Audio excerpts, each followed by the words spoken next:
যদি তাই হইতো, আমার তো মনে হয় ও তো টি-20ও খেলতে পারতো, ওডিআইও খেলতে পারে। ও তো ওডিআইটাকে বেছে নিয়েছে ওয়ার্ল্ড কাপের আগে। এমনি মনটা খারাপ। আমরা দুটো ম্যাচ কনভিনসিংলি জিতেছি এগেইনস্ট জিম্বাবুয়ে। এটা যেমন সত্যি, ব্যাটিংটা ভালো লাগেনি। তখন ভাই, একটা আলোচনা আছে যে কালকে সাকিবও বলেছেন যে টি-20 বিশ্বকাপের আগে সুপার লিগটা যদি টি-20 ফরম্যাটে করা যেত তাহলে হয়তো বাংলাদেশ হয়তো উপকৃত হতো, যেহেতু সামনেও একটা ওয়ার্ল্ড কাপ আছে।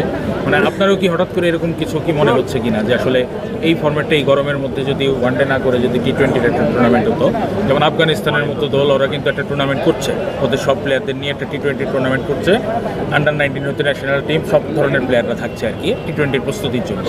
তো এরকম একটা প্রস্তুতি কি প্রিমিয়ার লিগ দিয়ে নেওয়া যেত কিনা? এইবারেরটাই তো সম্ভব ছিল বলে আমার জানা নেই, কারণ এটা লিস্টেড টুর্নামেন্ট। লিস্টেড টুর্নামেন্ট তো আমি 50 ওভার ছাড়া করতে পারবো না। সো যেটা পারতাম হয়তো লিস্টেড টুর্নামেন্টেই বাদ দিয়ে দিতে পারতাম এবার। এটা হয়তো একটা অপশন ছিল, কিন্তু এরকম কখনো মাথায় আসেনি। নাম্বার 1। নাম্বার 2 হচ্ছে যে আমি ব্যক্তিগতভাবে মনে করি যে আসলে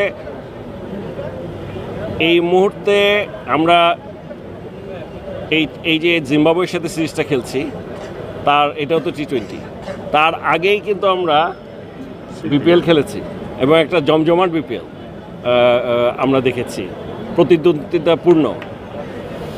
তার আগে আমরা শ্রীলঙ্কার সাথে পুরো সিরিজ খেললাম, তারপরেও প্রিপারেশন লাগবে। মানে আমি জিনিসটা আসলে আমার কাছে একটু মনে হয় যে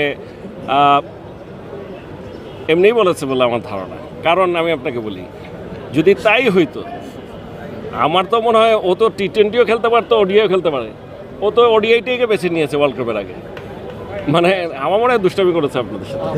সাকিব যেটা বলছিলেন যে জিম্বাবুয়ের সাথে বা জিম্বাবুয়ে বা আমেরিকার মতো দলগুলোর সাথে টি-20 সিরিজ খেলে আসলে বিশ্বকাপের প্রস্তুতি হয় না।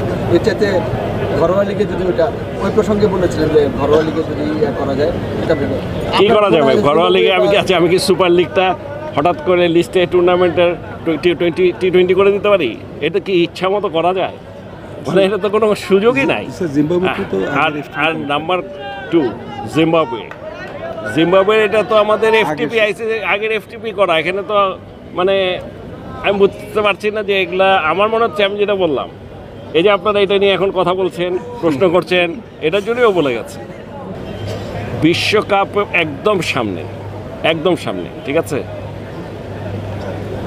এর আগে আর এই সমস্ত নেগেটিভ কথাবার্তা কিছুই শুনতে ভালো লাগে না। এমনি মনটা খারাপ। লিগটা দেখে ভালো লেগেছে এবার, কিন্তু আমরা দুটো ম্যাচ কনভিনসিংলি জিতেছি এগেইনস্ট জিম্বাবুয়ে। এটা যেমন সত্যি, ব্যাটিংটা ভালো লাগেনি। ব্যাটিং দেখে খুবই ভয় লাগছে।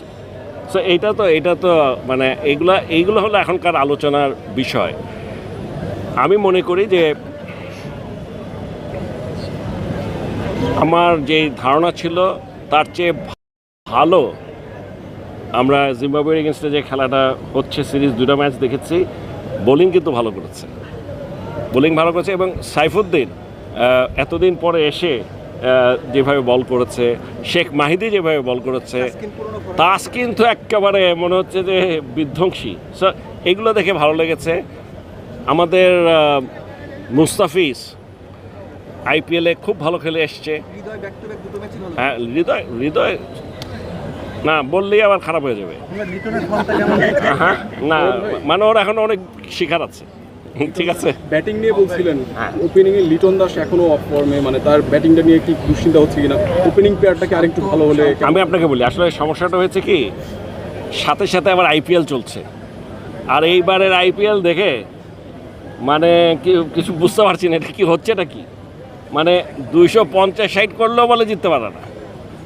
আর আমরা কি করছি, আমরা 240-45 করতেই হিমশিম খাচ্ছি মনে হয়। আসলে হিমশিম খাইনি, বাট মনে হয় কেমন জানি একটা, মানে ওরা যেভাবে খেলছে এই খেলার সাথে একটা বিরাট গ্যাপ।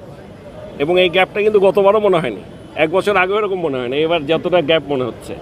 সো চ্যালেঞ্জেস আর দেয়ার, কিন্তু আমি মনে প্রাণে বিশ্বাস করি লিটন দাস তাড়াতাড়ি ফর্মে ফিরে আসুক, এটাই চাই আমরা। শুধু লিটন দাস না, প্রত্যেকটা খেলোয়াড় যারা আছে তারা তাদের বেস্ট অফ ফর্মে থাকুক, খেলুক, সবচেয়ে বড় কথা হচ্ছে টি-20 খেলতে গেলে এখন সাহস করেই খেলতে হবে। এখন আর ওই রান হলো কি হলো না, ফর্ম আছে কি নাই, এসব চিন্তা করে লাভ নাই। এখন খেলতে হবে হাত খুলে না খেললে ইনিশিয়ালি আসলে বড় রান করাটা কঠিন। দুইটা প্রশ্ন আর কি। গত বিশ্বকাপটা বাংলাদেশের বেস্ট পারফরমেন্স ছিল টি-20 বিশ্বকাপে, বাংলাদেশের পারফরমেন্স আমরা ছিল। তার আগে যদি প্রিপারেশন ফেজটা দেখেন, আপনি বাংলাদেশ খেলেছিল নিউজিল্যান্ড এবং পাকিস্তানের সাথে joint as part of their preparation. Bangladesh এবার কিন্তু খেলছে উইথ জিম্বাবুয়ে আর USA as part of their preparation wise আপনি গতবার কম্পেয়ার করতে হলে কোন জায়গায় রাখবেন এই প্রিপারেশনটাকে? আমি এটাকে প্রিপারেশন দেখি। ফর এক্সাম্পল আমি আবার বলেছি, জিম্বাবুয়ের সাথে এই সিরিজটা is not a preparation for the world cup. এইটা আমাদের এফটিপির খেলা, আর আমি কি এফটিপির খেলা ওদেরকে পয়েন্ট দিয়ে দিব? So this is number one. এইটার সাথে এটা কোনো সম্পর্ক নাই। আর ইউএসএতে গিয়ে আমরা ইউএসএতে খেলতে চাচ্ছি ওদের কন্ডিশনের সাথে অ্যাডজাস্ট করার জন্য, ঠিক আছে? উইকেট কন্ডিশন, আবহাওয়া সব কিছুতে অ্যাডজাস্ট হওয়ার জন্য।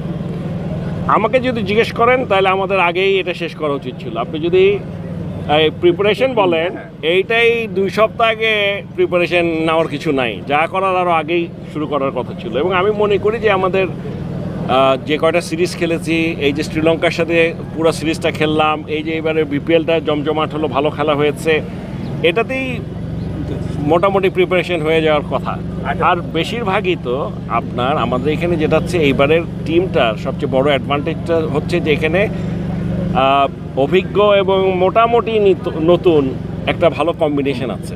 এই কম্বিনেশনটা আছে, কাজে ভালো আশা করা ছাড়া আর কিছু নেই। অ্যাপ্রুভাল সহ সেটা ডিসক্লোজ করা হয়নি নীতিগতভাবে। তো এমনিতে কি মনে হয় আপনার জিম্বাবুয়ে সিরিজটা আপনি দেখছেন, যারা সম্ভাব্য ওই টিমে আছেন, 2টা ম্যাচ অলরেডি দেখেছেন, আপনার কি মনে হয় যে টিমটা আপনার হাত দিয়ে আইসিসিতে গেছে সেখানে আপনাদের অনেক চেঞ্জ? আমার কাছে সই নিচ্ছে নাকি কোনো? ওরা আমার কাছ থেকে কোনো সইটই নেয় নাই। প্রথম কথা, এই যে এগুলো সব ভুল ধারণা। সেই টিমে কি আমি বলি, হয়তো ফাইনাল যেটা পাঠানো লাস্ট ডেট কি একটা আছে, ওই সময় আমাকে হয়তো নেবে। ওরা এখনও ওয়েট করছে, হয়তো কিছু জিনিস দেখছে মানে কয়েকজনের ইনজুরির ইস্যু আছে, ইনজুরি থেকে উঠতে পারে কি না সেগুলোর উপর অনেক কিছু নির্ভর করে। যে কেউ ধরেন এখন ইনজুর্ড বা পুরোপুরি সুস্থ না, এরকম কারো সুযোগ আছে কিনা সামনে দেখার, এগুলো হয়তো দেখছে তারা।